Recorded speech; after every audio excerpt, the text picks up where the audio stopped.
जिस इंसान के मन में ईर्ष्या का भाव उदय हो जाता है वो खुद तो उस आग में जलता ही है, लेकिन दूसरे को बर्बाद करने के चक्कर में वो खुद के लिए भी पाप का गड्ढा खोद लेता है। अगर कोई इंसान आपसे ज्यादा कामयाब है तो उसको प्रेरणा बनाकर दूसरा इंसान कामयाब भी हो सकता है, या फिर उससे ईर्ष्या का भाव पालकर खुद को ही नरक में ले जा सकता है। आज इस वीडियो में मैं आपको गौतम बुद्ध की एक ऐसी कहानी के बारे में बताऊंगी जो आपके बुरे वक्त में काम आएगा और जिसे सुनने के बाद आप आपके जीवन में बड़ी से बड़ी समस्याओं से मुक्ति पा सकते हैं। इसलिए वीडियो को अंत तक जरूर देखिएगा। दोस्तों, स्वागत है आप सभी का हमारे ज्ञान तीरथ चैनल में।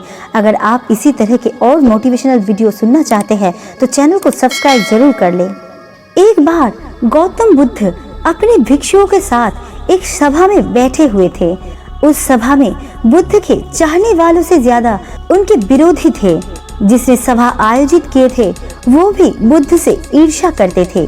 सभा का आयोजन राजा के महल में हुआ था, इसलिए राजा के सभी मुख्य लोग उस सभा में उपस्थित हुए थे। बुद्ध सभा में जाने से पहले ही जानते थे कि सभा में उनके विरुद्ध कोई ना कोई षड्यंत्र रचा जाएगा। सभा में जाने से पहले उनका शिष्य आनंद बुद्ध को सभा में जाने से मना कर रहा था कि आपको सभा में नहीं जाना चाहिए, वहाँ के लोग आपके साथ दुर्व्यवहार करेंगे, ना जाने वहाँ आपके विरुद्ध कोई षड्यंत्र रच रखा होगा। लेकिन बुद्ध अपनी करुणा की वजह से अपने आप को उस सभा में जाने से नहीं रोक पाए। सभा की शुरुआत होता है बुद्ध के साथ कुछ तीखे प्रश्नों से। बुद्ध से ईर्ष्या करने वाले लोगों का यही प्रयास होता है कि बुद्ध से कुछ ऐसा प्रश्न पूछा जाए जिसका उत्तर बुद्ध ना दे पाए, परंतु बुद्ध सभी प्रश्नों का उत्तर बड़ी आसानी से दे देते हैं। सभा में बैठे सभी लोग अपने अपने प्रश्न बुद्ध से पूछ ही लेते हैं और उन्हें प्रश्न का उत्तर भी मिल जाता है। तभी अचानक वहीं पर एक स्त्री आती है और बुद्ध से कहती है कि आप तो ध्यान की बातें करते हैं, ज्ञान की बातें करते हैं, सत्य की बातें करते हैं, आप लोगों को सत्य की राह में चलने की दिशा निर्देश देते हैं। क्या आपके भीतर थोड़ी सी भी दया नहीं? क्या आपको मुझ जैसी अबला की कोई चिंता नहीं है जिसे आपने गर्भवती करके छोड़ दिया है? क्या आपको मेरे पेट में पल रहे बच्चे की कोई फिक्र नहीं? उस स्त्री के बात सुनकर उस सभा में हलचल मच जाता है। लोग एक दूसरे से बातें करने लगते हैं। उस सभा में बैठे हर व्यक्ति खड़ा हो जाता है और कहता है कि औरत के सौंदर्य के आगे बड़े बड़े ज्ञानी भी अपने घुटने टेक देते हैं, तो फिर ये बुद्ध क्या चीज है? उसी में कोई और खड़ा होता है और बोलता है कि हमें बुद्ध से ये उम्मीद नहीं थी कि बुद्ध इतना भी नीचे गिर सकता है।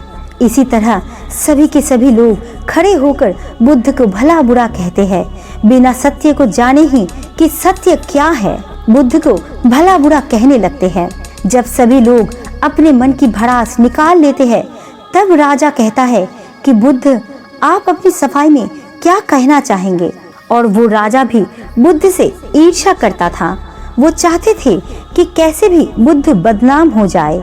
यहाँ पर एक बात जो आपको जानना चाहिए कि इन सारी घटना का बुद्ध पर कोई असर नहीं था और ना ही लोगों के अपशब्दों का बुद्ध पर कोई असर था, और उस स्त्री के झूठे आरोप का बुद्ध पर कोई असर नहीं पड़ा।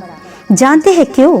क्योंकि बुद्ध सत्य को जानते थे, वो अपने नजर में सही थे।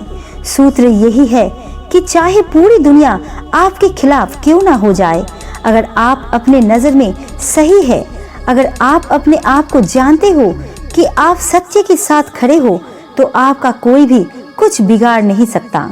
सभा के सभी लोग संदेह में थे, यहाँ तक कि बुद्ध के कुछ शिष्य में भी संदेह आ गया था, लेकिन बुद्ध जानते थे कि वो क्या है, इसलिए उनके चेहरे पर थोड़ा सा भी बदलाव नहीं था। राजा बुद्ध से कहते हैं कि क्या आप अपनी सफाई में कुछ कहना चाहेंगे? बुद्ध उस स्त्री से कहते हैं, पुत्री, इस पूरे ब्रह्मांड में केवल दो ही लोग इस सत्य को जानते हैं कि तुम सत्य कह रही हो या असत्य। इससे पहले कि बुद्ध कुछ कहते, वो स्त्री बुद्ध से अपनी नजर चुराने लगी। असत्य के सहारा लेने का परिणाम है कि आप अपने भीतर डर का बीज बो रहे हो। अब ये बीज जैसे जैसे वृक्ष बनेगा वैसे वैसे आपकी समस्या बढ़ती जाएगी। सभा का एक व्यक्ति उस स्त्री से कहता है, तुमने बहुत बड़ी बात कही है। अगर ये गलत साबित होता है तो तुम जानती हो ना कि तुम्हें क्या सजा दिया जाएगा। उस व्यक्ति की बात सुनकर उस स्त्री के हाथ पैर कांपने लगते हैं और वो तेजी से वहां से भागने लगती है। तेजी से भागने के कारण उस स्त्री ने अपने पेट में जो भी गठरी बांध रखी थी वो जमीन पर गिर जाती है और सत्य सबके सामने आ जाता है।